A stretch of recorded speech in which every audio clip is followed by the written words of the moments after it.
Today on Legacy Unscripted, it's my first ever double guest episode. I was joined by Brandon Gilbert and Jacob Tilem, the young founders of Slice Sports Management, an NIL agency built on their shared passion and a whole lot of hustle. We talked about their athletes. We talked about making deals happen with sponsors and with parents. We talked about egos and what it really takes to build trust and a business before you even graduate school. Let's get to it.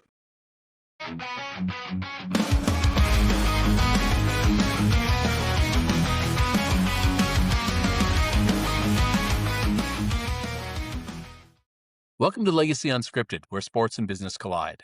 I'm your host, Russ Katzman, and with every episode, we have an open conversation with someone who's built something meaningful. It's unscripted, unrehearsed, and unapologetically real. Today, it's a first for Legacy Unscripted, as we have multiple guests in a single conversation.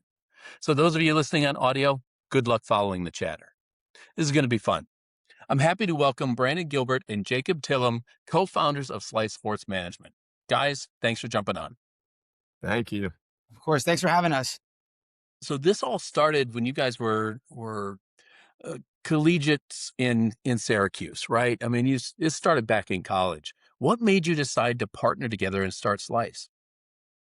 Yeah, I could definitely, start it off. Just, I could speak for the both of us. Our whole lives, we always wanted to be successful sports agents. Like we always wanted to be NBA, NFL agents. And when we first got to Syracuse, we just graduated from Syracuse University. And when we first got there, me and Jacob met in sport management classes, and we applied to every internship together. We applied to be managers of the men's basketball team, the football team. I mean, you name it. And we couldn't get any internships. So we started to get paranoid, and we did a little bit of research, and we discovered NIL, and we took advantage of it. And, we realized it's not only a super powerful opportunity for these student athletes, but also motivated, hungry students like us. So we came together, we started Slice Sports Management in our sophomore year, and, it's been a good experience so far, and we're just looking to build it and keep growing. Very cool. So why do you think your personalities gelled the way it did? Yeah, I mean, I think that a lot of it is just there are a lot of kind of factors, and I know we also spoke about some of this stuff last week, but first off, kind of we're both definitely products of our environment. We both have both of our families. We grew up in hardworking families, and um not to say we were, they were getting it out of the mud or anything like that, but to say that, grew up with parents that work every day and work really hard. And that rubs off when, you see their passion. It translates over to, your passions and makes you just, want it as well. But even beyond that, like we both kind of came into college with this like refusal to fail, like mentality, where, we were going to get knocked down and keep trying and keep trying and keep trying. And I think we saw that out of each other when we were applying to internships, and we were applying to pretty much the same ones, getting rejected by the same ones. And I think that just us seeing each other both fail at the same things, and then not even have to really tell each other to keep trying, but, nonetheless get up and keep trying and be on the same page without even having to, expressly communicate that. I think that did a lot for us in terms of just showing that we were the right people to be working together on this venture. That's pretty cool. Yeah, and we'll get into Slice and what it does and some of your clients and stuff here shortly. But I'd love, as long as we're on this topic, I love this topic of the partnership because so many of my clients I work with, and they've got multiple partners, and I see some conflict, right? They go in 50-50 and they never discuss what does that mean. They draw stuff up on the back of a napkin one night after a couple beers and say, hey, let's do this. And then the next day they're jumping in, the equivalent to jumping in bed together and drawing up operating agreements and that kind of stuff. And they haven't spent some time figuring out who's going to leave the cap off the toothpaste. There's no dating in a lot of it. They just jump into this partnership and say, hey, let's go do this. I think you guys had an advantage of spending, a couple years worth of just spending time together, bouncing ideas off of each other, talking through stuff. Maybe a couple beers or a couple tacos got exchanged in the process. But talk to me about that one conversation, that one time when you looked at each other and said, "Are you really going to do this? Let's do this." What did Yeah, that look like?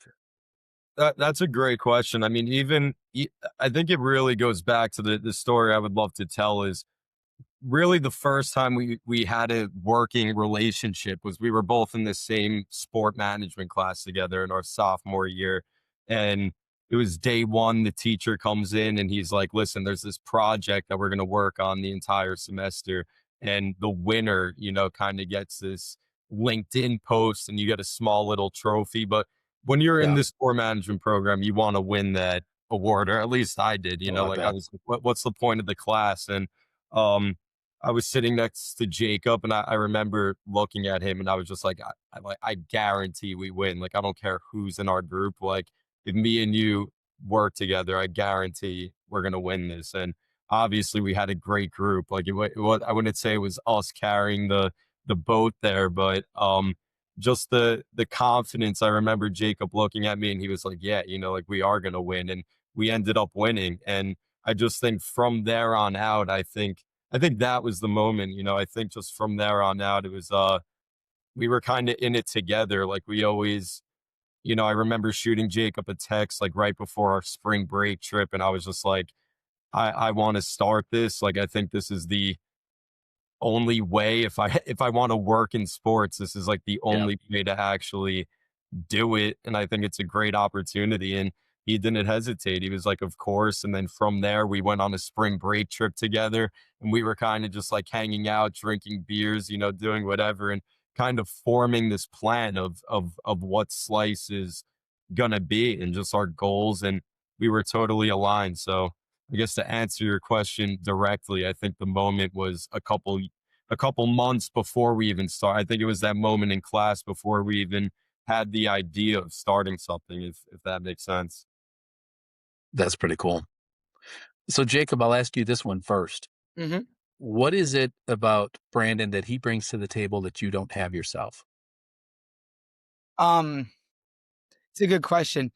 I think that he's a lot more um willing to take risks than me. I Okay. catch myself oftentimes kind of playing the devil's advocate, Yeah.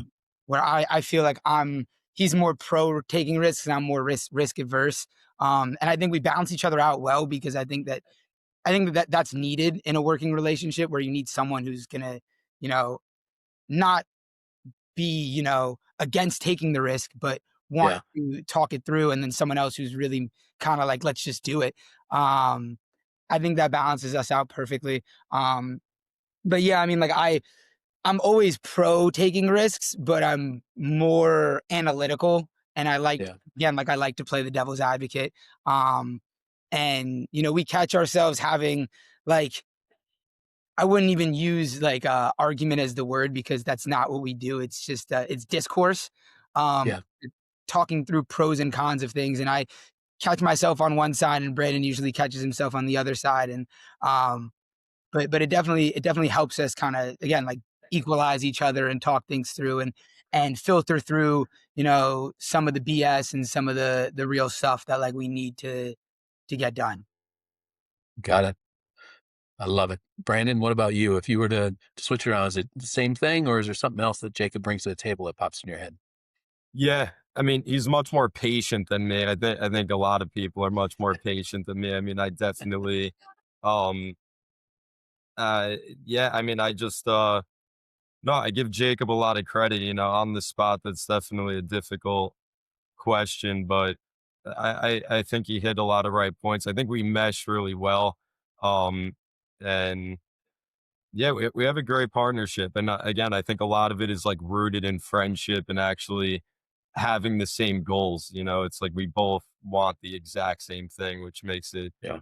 pretty easy. It's not like I have a different plan for Slice than he, like it's all, like he said, discourse. Like we're pretty on the same page. And um, it's awesome working with a friend from college. It's great. Yeah.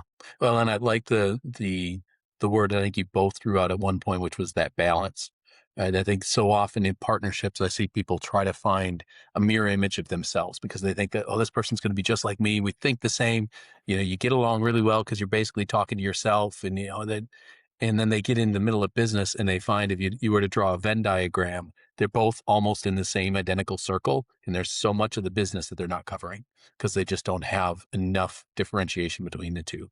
And so if you can balance more of that out, one's risk averse, one's a little more risky, one's outgoing and out there making things happen. The other's a little more patient and thoughtful and that kind of stuff. Having that balance between a couple partners is really helpful.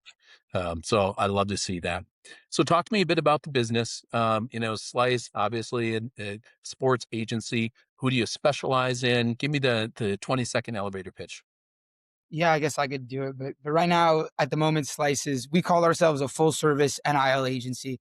We're exclusively representing D1 college athletes, specializing in basketball, but also moving into football. We're helping guys with marketing, so brand deals, whether that's local, regional, national, etc.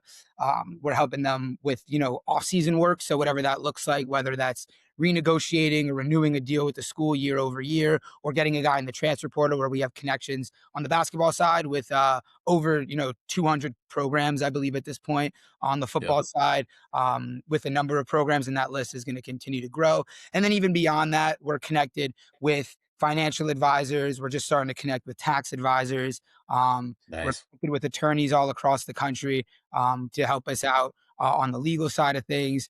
And we have strong intern teams of social media interns, brand outreach interns, cold caller interns. We're starting to get scouting and analytics interns. We're trying to cover all of our bases logistically, in addition to just the marketing and the NIL collective revenue sharing kind of side of things. What you Yep. see oftentimes with a lot of agencies is they'll focus on just like one thing, like they'll only do the collective and revenue share negotiations, and then everything else is kind of like, maybe they help with some of the financial stuff, maybe they help with some of the tax stuff and legal stuff, but like most of these other agencies that are operating at our level are not doing the brand deals, and we really separate ourselves by doing everything we can for athletes, whether we really can cut a piece of the pie or not. We're looking to do anything that could benefit them, regardless of the positives for us as a business, and that kind of thing. Okay. Gotcha. Yeah, no, the thing I love about that is, as you said, you're dealing with the entire athlete, right? It's not just, well, let's get you an NIL deal, sponsorship, something on paper, etc. And then they're nothing but a paycheck for you, Mhm. right? We're in their lives. It's not just getting that deal, but I signed $1 million deal with a kid, and it's a 16 or 18 or 19-year-old kid who's now getting sponsored by somebody. Maybe he's got good parents that are involved in a way. Maybe he doesn't, but somebody's got to be that voice for them to say, here's a financial advisor that we trust. If you trust us, you should trust this individual. Here's a lawyer that will run through the contracts. We trust them. You should trust them. Right? Having that holistic view of taking care of the athlete, both before, during, and after their career, because we know these athletes, they may be anywhere from a year to 15, 20 years of professional or high-end athletics. They're going to be getting these sponsor deals at some portion of that. We've got to be able to help them through that entire journey. I like that. So, and by the way, business coaches, another great thing to have in front of your athletes. Just saying. 100%. Um, here, so here's the thing. Um, you've got this deal this agency built around that certain subset of individuals. You're pretty young guys yourself. Talk to me about how that's been an advantage in working with people that are, quite frankly, your age in and around you, in and around campuses that you've been on. Talk to me about that advantage that you have.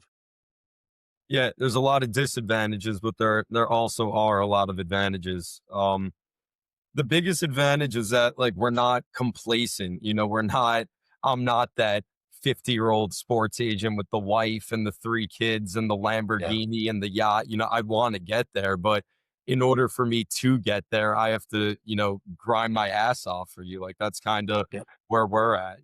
That's the biggest advantage. I think that when we speak to these athletes and when we speak to their families, I think the passion in our voice kind of like reeks off. I think they smell it through the phone, and I think it's just I think that's the biggest advantage is they hear and they see how uncomfortable we are in our business and how eager we want to grind to get that, slice sport management office building in New York City and going on retreats with our players to Hawaii. Like we want to Yeah. do all of that and we have discussions about that. But in order to get there, we can't fumble this. We can't not give it our all. So um that's the biggest advantage. I think another advantage is that we don't have 200 clients, like a lot of these guys, like when you sign with Slice, you're not another fish in a massive fish tank. You're a big fish in a pretty,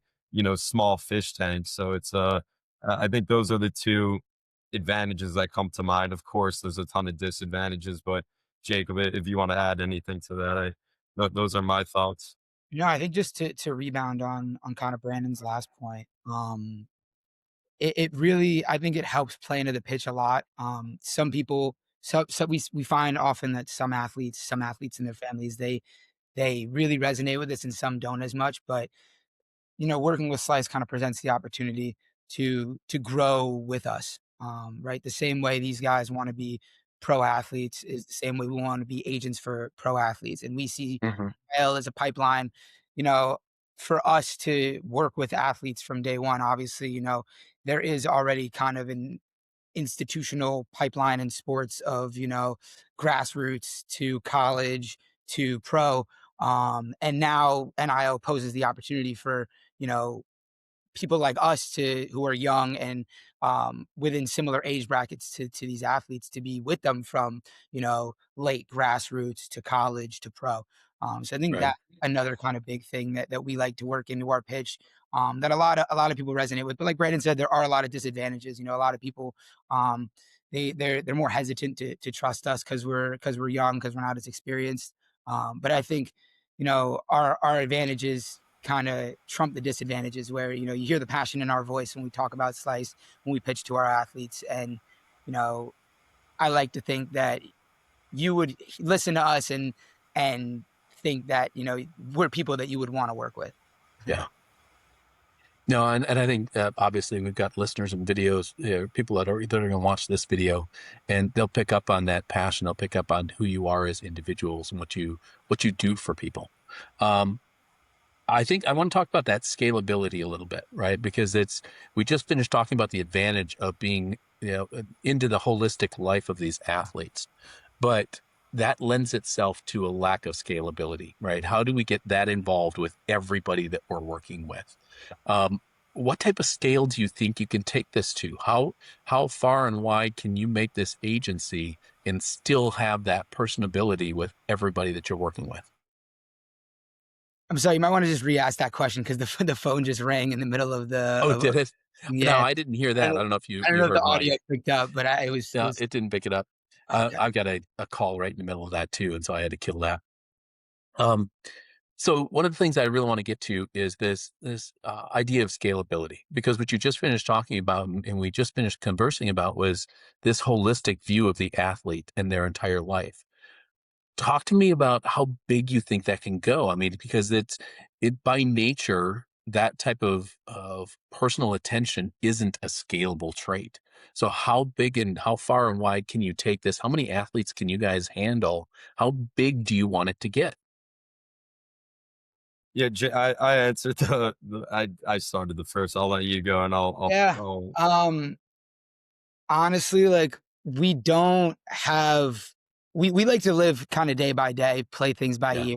So we don't necessarily have like capacity, and we don't necessarily have, a goal that we want to reach.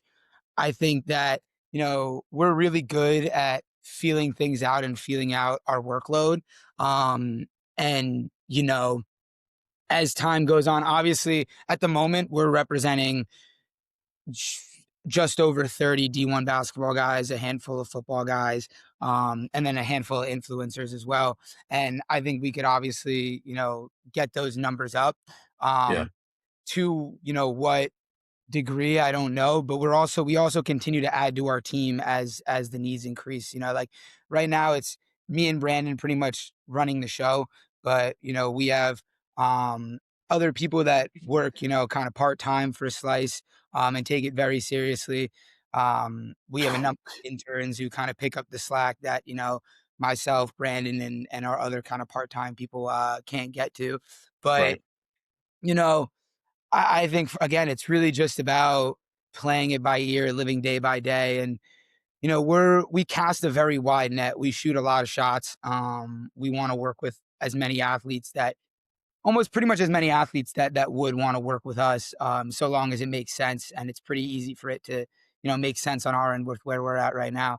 And so you know we're going to adapt with the times and adapt as we continue to grow, but there's no real like capacity that we have in mind, no real goal. We're kind of just doing this and seeing how far it can take us. And with the way things are going, I like to think that it could go pretty far. That's pretty cool. 100%. So there's hundreds of thousands of athletes out there. How do we know who's right for Slice? How do you know who to go after? What distinguishes the one that's right for Slice versus somebody that's not?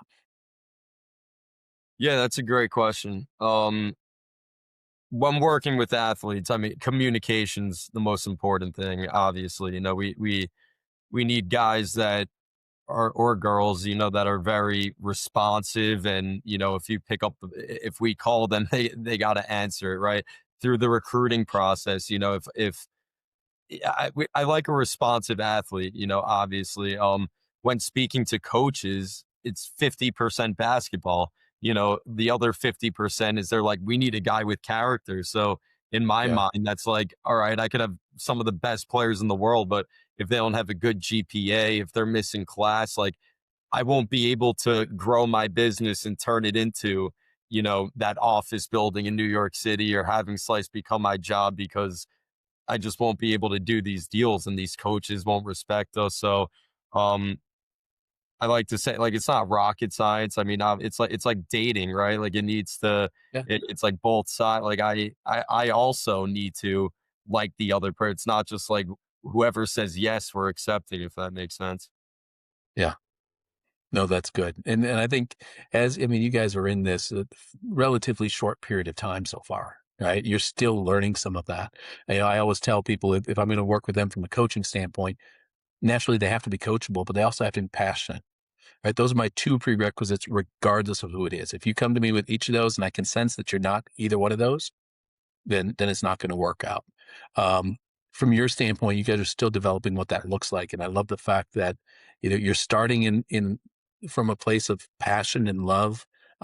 NBA basketball, you love the game, you love the people, you love watching. So, what better place to have these conversations and to find those athletes?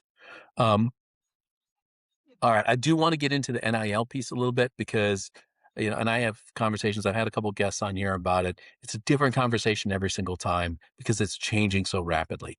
Yeah. I told you before this, I really wish we could have done today's live because this is the first week of January.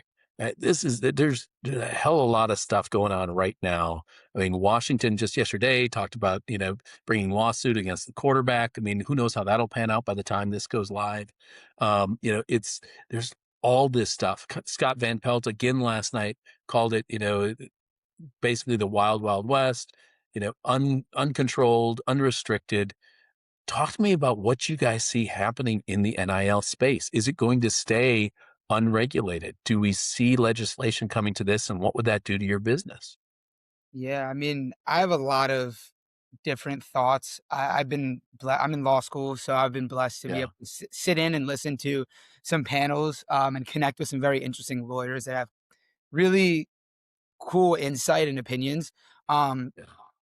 and Brandon can also speak on some of the conversations he's had as well, because I know he's had some really interesting conversations with other organizations like athletes.org, and kind of where they think things are going. But for me, I think there will be regulation. I think that the two biggest things are that, and you also kind of covered it in your question. It's one, the NCAA wants to do everything they can to not get sued.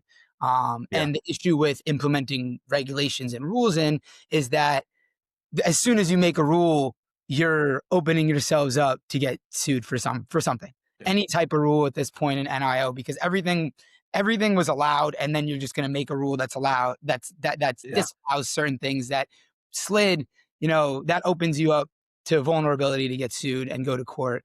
And that's something the NCAA wants to avoid, which is why you see such you see them so hesitant to implement like really strict and strong, hard and fast rules.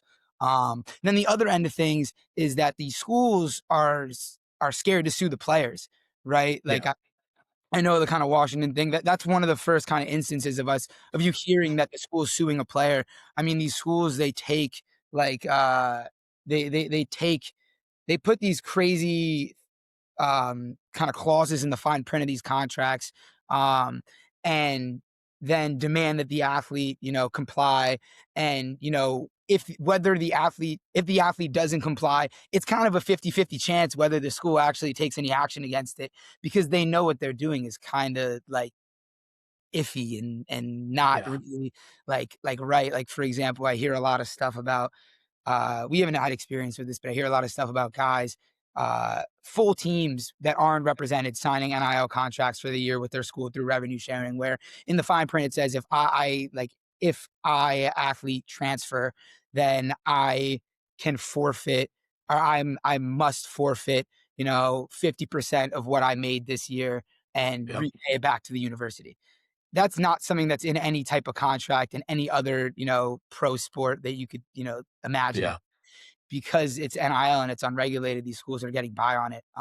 So I think there needs to be regulation to prevent things like that. There needs to be regulation to, you know, um, kind of deter bad actors. There are a lot of people that are in this for the wrong reasons, and you hear a lot of horror stories. Like there was just that guy, I think he was at Florida, who signed with an agent, and in the contract he forfeited like 30% of his entire like career earnings playing football to the agent, or some Oh, crazy number like that.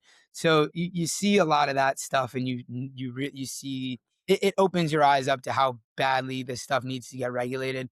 There needs to be, a uniform agent regulation where, whether it's a test or yep. background check or a mix of both or something along those lines. I think that's really important.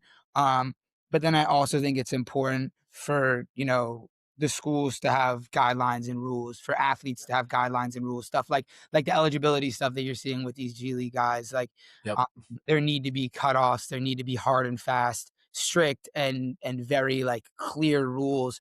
Um, See, the issue with all those things is, and then there's a kind of a third thing in addition to the NCAA not wanting to get sued and schools not wanting to sue the players. It's the NCAA doesn't want to give athletes the ability to unionize.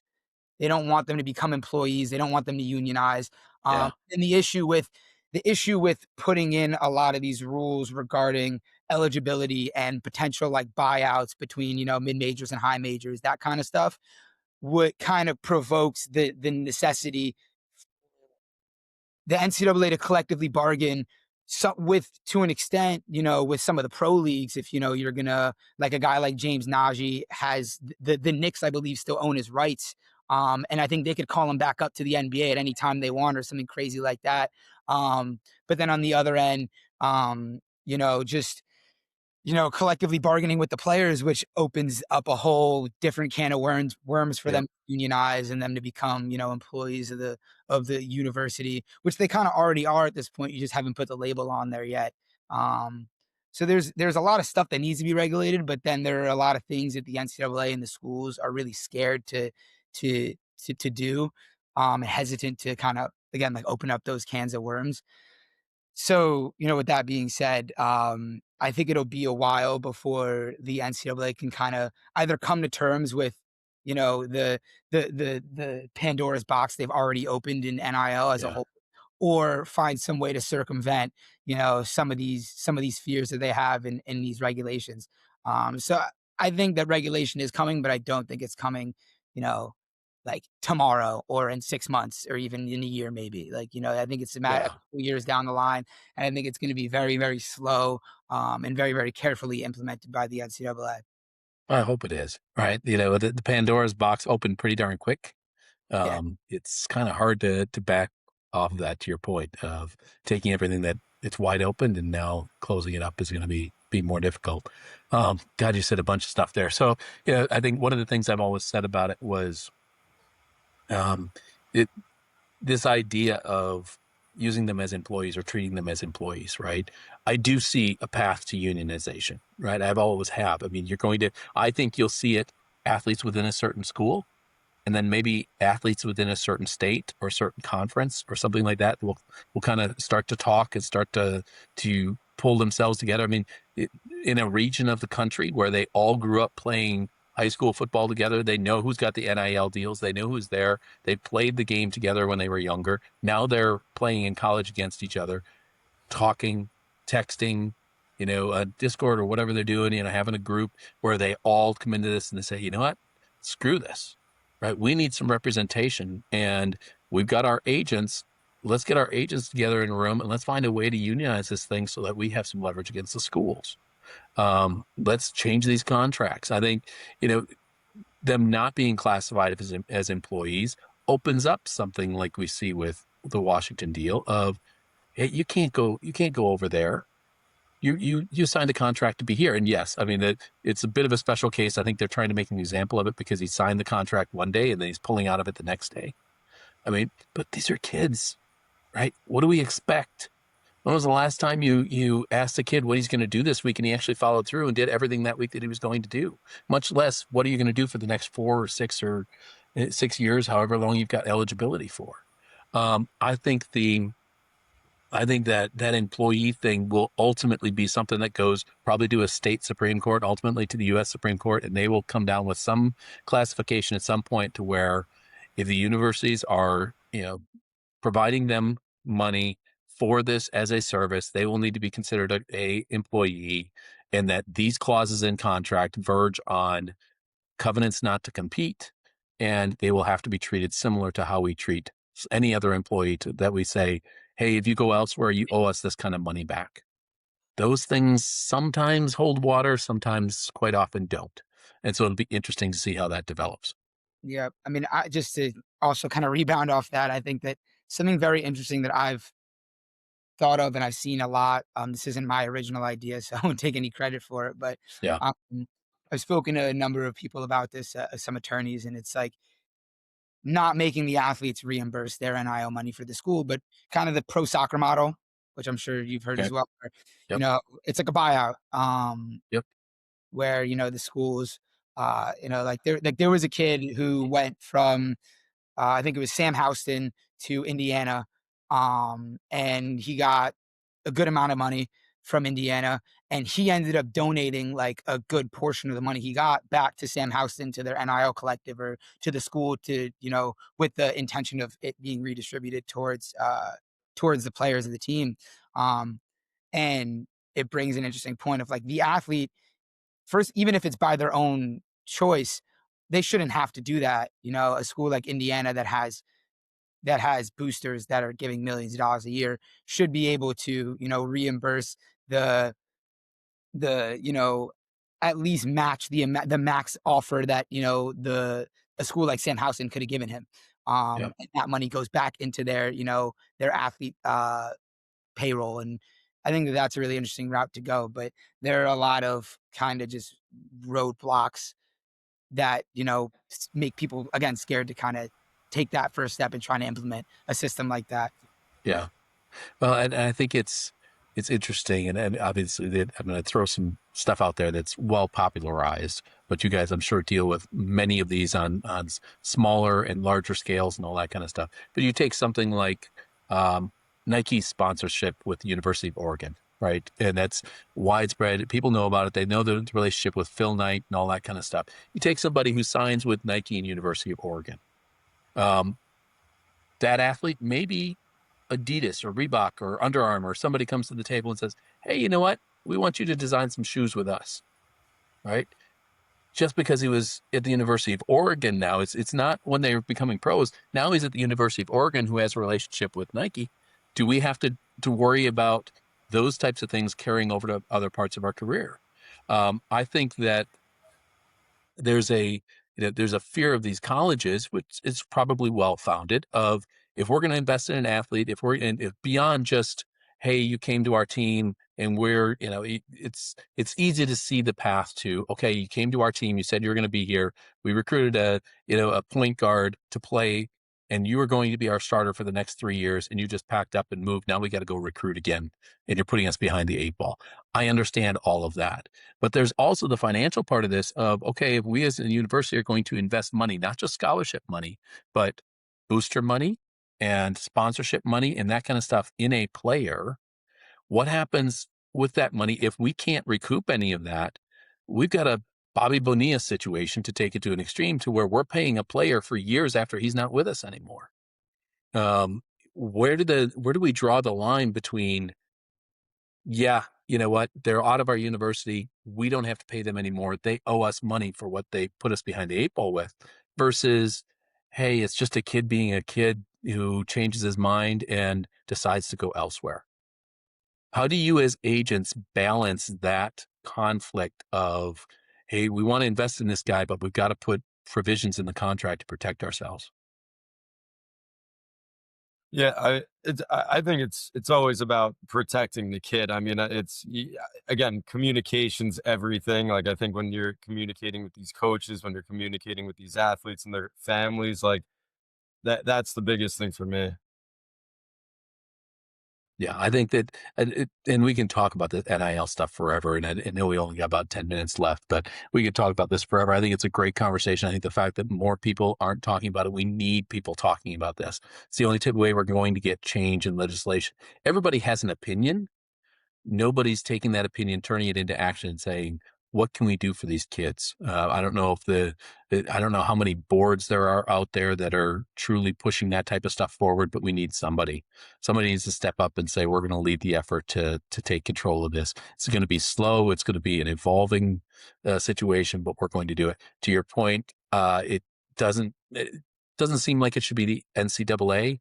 Doesn't seem like it should be any given organization. It just needs to be somebody who's willing to take this charge and go make it happen.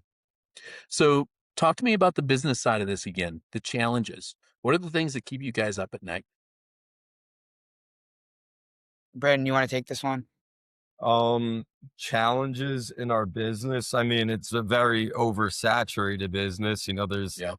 everybody wants to be a sports agent. I mean, it's we do a lot of outreach, we do a lot of recruiting. That's the only way to actually grow our business. I think that's one scary thing, is that we could work our asses off. You need clients, right? Like, you want to make money, you need good players. And when you do a lot of outreach, you just see a lot of different agencies, like in these guys' bios. I mean, there must be like 20 different college basketball agencies out there, and it's probably quadrupled, or it's probably 10x in football. So there's obviously a lot of competitors out there. um but again, just challenges is like being on the same page with these parents and these families when you're pitching. I think there's often a disconnect when we're recruiting. Like, I think a lot of these agencies that they speak to, if we're like the eighth or ninth agent that a family's speaking to, we're probably one or two that offer marketing. So I Yeah. think there's just a disconnect of, it's like, what are you guys even doing? Is this necessary? What's the point of an agent? Like, I think there's a lot of that. So um I don't know. There's obviously a lot of challenges when you're building a business. Like, I think anyone who builds something successful will tell you, like, there's a ton of challenges that you have to go through, but those are probably the most obvious to me. Is just, there's a lot of competitors. When we're talking to kids, they're speaking to, 8 to 10 other agencies. So it's a very competitive space. How do you know, right? What's that moment when you're talking to a kid, talking to the parents? How do you know, oh, I got them, right? Because I can tell you, when I'm in a sales conversation, I know when I've got somebody and I know when I've lost them, right? There's not that in between. How do you know? What's that signal for you?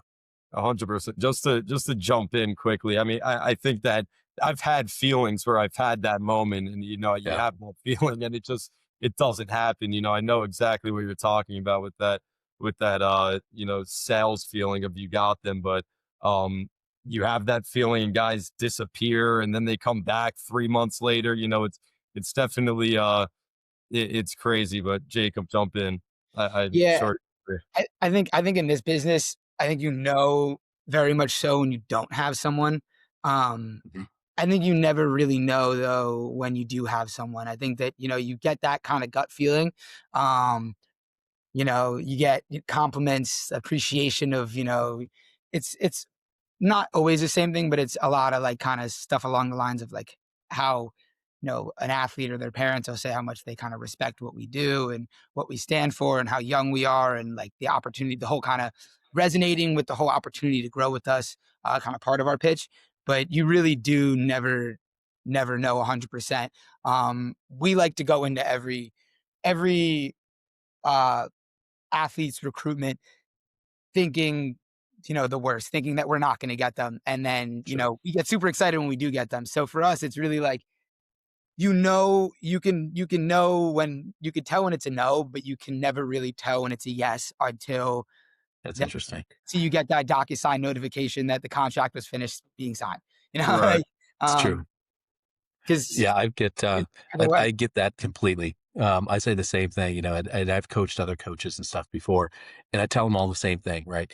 I don't care if they've signed the contract until you get that payment, they're not a client, right? They may sign the contract, but until you get that money in the bank, they haven't truly become a client for you. They may say all the right things, they may all do all the right things, but they don't show up on day one. I don't care if that DocuSign went through or not, they're not a client yet. Right. Um, Interesting part about your business is, and I get it that you're always selling, but half the time you're selling yourself to the athletes, but half the time you're selling the athletes to sponsors and people that are going to write these checks. Talk to me about the difference in those sales approaches. Yeah, I mean, I think it's they're completely kind of polar opposites in Yeah, approach, honestly, just because like on one end, on the end of kind of, you know, selling an athlete to a school, yeah, that's a lot more relationship based than kind of like our brand outreach is. For us, like we're in the process of reaching out to coaches. We've been reaching out to coaches for the last month, um, mhm, in preparation for the portal opening. In uh, like March, April, etc., and sure, us having guys that are likely to go into the transfer portal. And those relationships start yesterday. Even though this stuff isn't actually happening for another couple months.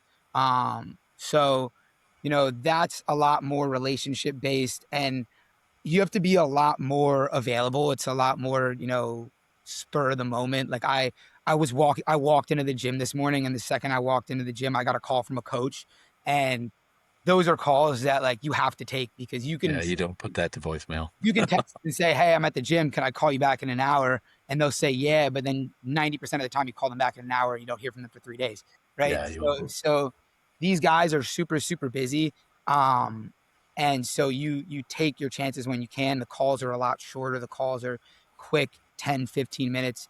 Who am I? What do I do? You tell me your story. What are you about? What do you guys look for? You know, let's stay in touch. Is kind of like that. On the other end, though, brand calls are it's very much more organized. Like the whole coaching kind of connection situation for me has been very chaotic. But when I reach out to brands, it's I don't even use like a Google Calendar. I just have like an app where I just log all my stuff. But like I get Google Calendar invites, or I have to send out a Google Calendar invite. It's Sure. a 30 to 45 minute blocked off Zoom call, and it's not necessarily the most professional thing you could imagine. It's a very casual call, but it's like we're sitting on a Zoom call and really kind of getting to the thick of it, having, long drawn out conversations, going back and forth on email threads for, days to weeks on end. And so that's a lot more organized and organizationally kind of based than, just us connecting the coaches, and us, trying to put guys on on coaches' radars and, see kind of where that leads. Gotcha. Yeah, we're Brandon. always selling passion, whether it's, talking to a brand, talking to a coach, talking to an athlete, like we're always selling our story. I think a lot of these times when we work with brands, when we first started working with brands, we were working with, athlete influencers, and we still are, but that was our foot in the door where we were working with guys that had millions of followers, hundreds of thousands of followers. So it was very easy, right? Like, to answer your question directly, like we were just pitching social media kits. We're saying this is how much, an athlete gets monthly views, and this is their average likes per post. Mhm. Um, Now, just staying on the marketing side, now we're working with guys that might only have 2,000 followers, but they're averaging 13 points per game in basketball, and they're not as marketable as the kid who's making TikTok dances in the locker room. So Right. we sell a lot of our story. We sell that we have a lot of experience in this. We've done over 400 plus deals. We're going to treat this deal like it's a Super Bowl and hire videographers and go Mhm. all out so that this deal with this athlete with 2,000 followers will look better than the deals with the guys with 50,000 followers. We're putting together bulk deals, or we're putting together deals where it's 10 athletes for the price of two, like things to get our guys involved. So, and then with the coaches, I want these coaches to like us. Like, when they're like going in the portal and they're sitting in their meetings and they're like, let's reach out to agents. Like, I want Slice to be one of the first agents that comes to their mind, right? Like, I want them to reach out to Brandon and Jacob every year and ask for a roster and say, Jacob, like, who's your bet? Like, who do you think is going to be a fit? We're looking for a big man. Who's going to be the guy? And I want to be that first call. I want Jacob to be the first call. So it's really just selling passion, selling our story, selling our energy, and just building these relationships. No, I love it. Yeah, this is such an exciting space. I can't imagine the days that you guys go through. It's got to be crazy for you. We're going to wrap up. Only a couple more questions for you. I know you got to get back to it. Ideas for, what you would tell yourself. So let's take you back to those sophomores at Syracuse, and let's talk to those younger versions of yourself. What's the one or two things that you guys would tell that version of Jacob and Brandon, and what would you tell them about business and the journey that they have ahead of them?